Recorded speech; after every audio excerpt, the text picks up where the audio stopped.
కృష్ణరాజు గారికి ఏం జరిగిందో, రఘురామ కృష్ణరాజు గారికి ఎలా జరిగింది, ఎందుకు అరెస్ట్ చేశారు, ఎలా కొట్టారు, ఏం జరిగిందని తీస్తాం.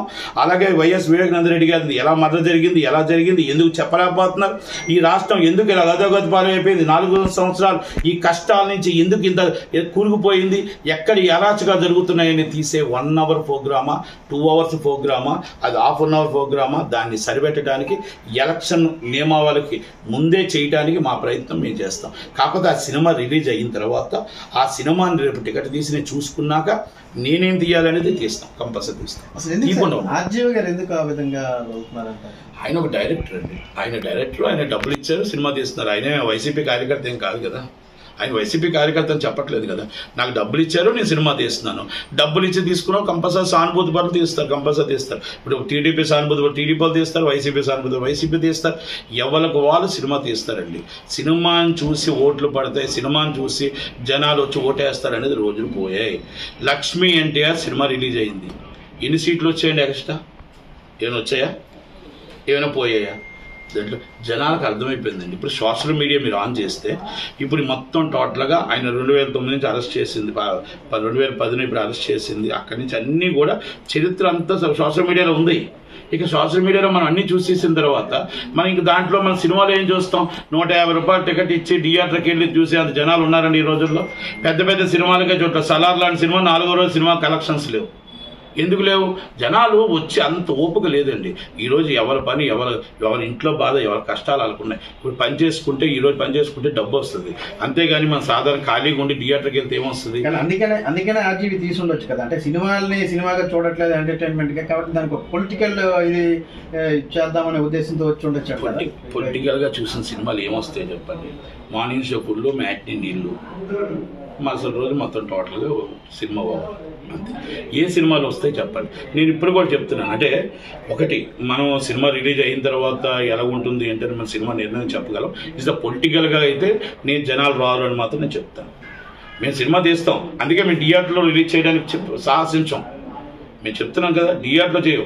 మేము ఈ సోషల్ మీడియానా, లేకపోతే యూట్యూబా, లేకపోతే మేము ఏ విధంగా ఏ ప్లాట్ఫామ్ ఎదుగుతాం, కంపల్సరీ చేస్తాం. ఏదేమైనా ఎన్నికలకి ఇంకా 2-3 నెలల ముందు ఈ సినిమా రావటం అనేటువంటిది, సినిమా కూడా గతంలో ఎంతో కొంత ఇన్ఫ్లుయెన్స్ చేసింది కదా సొసైటీలో. అటువంటి పరిస్థితుల్లో ఇప్పుడు ఈ ఎన్నికల ముందు ఈ సినిమా రిలీజ్ అవటం అనేటువంటిది కొంత ఏముండదండి. ఇప్పుడు నేను ఒక మాట అంటానండి, చంద్రబాబు నాయుడు గారు డూబ్ తీసుకొచ్చారు, మేము ఎక్కడో మహారాష్ట్రని తీసుకొచ్చాం అప్పుడు అమరాజ్యం కడపరెడ్లప్పుడు. ఆ తర్వాత పవన్ కళ్యాణ్ గారు అజ్మల్ని కేరళని తీసుకొచ్చాం. ఓకే, సినిమా చేసాం, అమరాజ్యం కడపరెడ్డి నేనే కదా ప్రొడ్యూసర్, నేనే సినిమా చేశాను కదా. ఓకే, ఆ సినిమాని ఏంటంటే ఒక సరదాగా కామెడీ, ఇప్పుడు ఉదాహరణగా అంటే మీ మధ్యలో చెప్తే మళ్ళా కట్ చేస్తాం. కేఏ పాల్ గారు మాట్లాడితే కొన్ని లక్షల వ్యూవర్స్ వస్తున్నారు.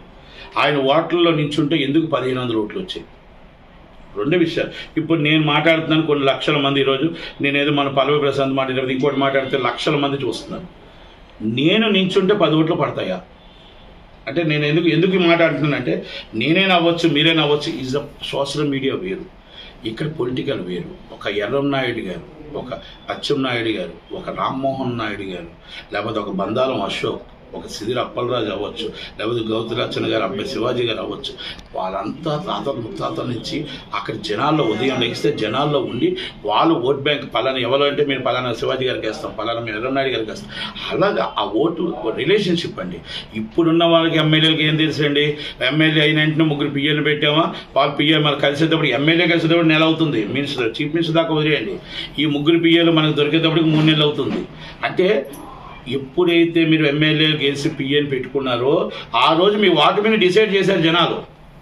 ఎందుకంటే మీకు ఈరోజు కొంతమంది ఉన్నారండి, కొంతమందికి వాటి ఉండదు. మీకు వాటి ఉండదు, చూసుకోండి. మీకు ఒక పీజీఆర్ గారిని చూసుకోండి, అలాగే మీరు ఎర్రంనాయుడు గారిని చూసుకోండి. ఎర్రంనాయుడు గారిని ఆ రోజు అనుకోకుండా ఒక వేవ్ రావడం వల్ల ఆ వేవ్లో ఆయన ఓడిపోయారు. తర్వాత ఎర్రంనాయుడు గారి ఫ్యామిలీ ఎప్పుడు కూడా అంటే శ్రీకాకుళం జిల్లాలో ఆయనకున్న పట్ట ఆయన, అలా నేను ఈ ఏరియా ఉన్నాను కాబట్టి ఏరియా ఉదాహరణ. అలా ప్రతి దాంట్లో కూడా ఎలక్షన్ వేరు, రాజకీయం వేరు, సినిమా ఫీల్డ్ వేరు. టికెట్స్ అనేది సినిమా టికెట్లు సినిమా వేరు. సినిమా వాళ్ళు వస్తే ఓట్లు వేసారు. ఒకప్పుడు జమునా గారు గెలిచారు, 2వసారి జమునా గారు ఓడిపోయారు. ఒకప్పుడు కృష్ణ గారు గెలిచారు, 2వసారి కృష్ణ గారు ఓడిపోయారు. చిరంజీవి గారు ఓడిపోయారు, పవన్ కళ్యాణ్ గారు 2 జిల్లాలు ఓడిపోయాయి. కానీ ఇప్పుడు పవన్ కళ్యాణ్ గారు ఇప్పుడు ఏంటి, ఒక రాజకీయ నాయకుడు, ఒక రాజకీయవేత్త, ఒక రాష్ట్ర అధ్యక్షుడు, ప్రజల కోసమే పోరాడుతున్న వ్యక్తిగా ఆయన 100% ఆయన రేటింగ్ పెరిగింది, ఆయన మొత్తం టోటల్ ఓట్ల శాతం పెరిగింది. కనుక టీడీపీకి ఇద్దరు కలయికలో ఇద్దరు మొత్తం టోటల్ ఈరోజు ఆయనకి ఎన్ని సీట్లు వేసారు అన్ని సీట్లు కూడా గెలడానికి సిద్ధంగా ఉన్నారు, గెలిపించడానికి సిద్ధంగా ఉన్నారు. అంటే ఒక హీరోగా ఆయన్ని చూడట్లేదు, ఇప్పుడు ఒక రాష్ట్ర అధ్యక్షుడిగా, జనసేన అధ్యక్షుడిగా చూస్తున్నారు.